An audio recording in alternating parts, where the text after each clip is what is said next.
So this question is a little tricky because I can personally see both sides of it, and let me try and explain both sides. Um, One, testing for logic is more clear cut.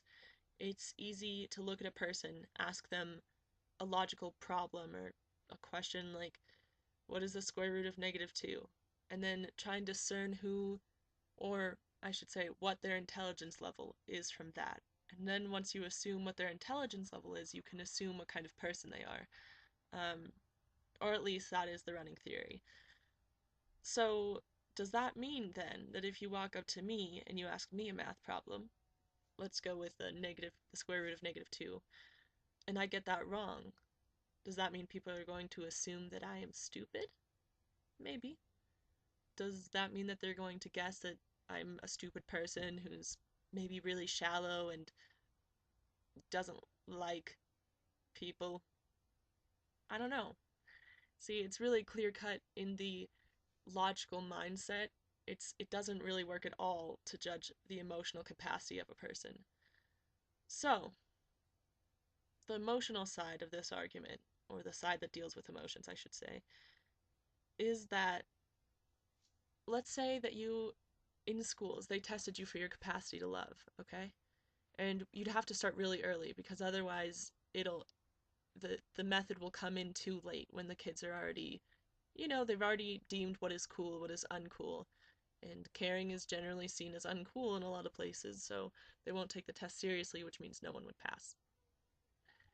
So let's go up to a person, or switch it. Let's have a person come up to me, let's say, and they say, hey, you, what is your idea to save the world or to change the world or whatever?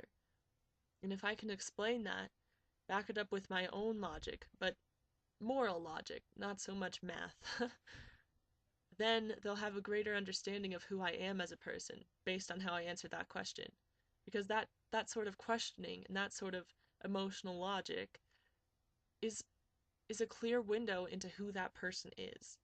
You can discern that I love people, that I would do almost anything to make someone's day brighter. You can see that from how I answer that question.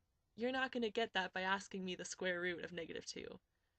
So, why don't people test for emotion slash love capacity instead of logic? It's less clear cut. Because while my answer might be totally true and like to the point, what if someone else came up and they started, kind of fibbing, trying to seem like a better person? You wouldn't really get the scope of who they are unless you're really good at telling when someone is lying, and then you might. So, in my opinion, I think schools should test, or at least should allow testing to see the capacity that people have for love, because I think it's more important than our ability to discern logical arguments. Yes, logic is definitely important, and I use it in my day to day life, but I use love the same way. So, I don't know. And that doesn't mean that if you're a logical person, you're not a loving person, because I'd like to think of myself as both. But I don't know. Maybe we should just get on changing the school system and start testing for love too. Make some well rounded people out there, you know?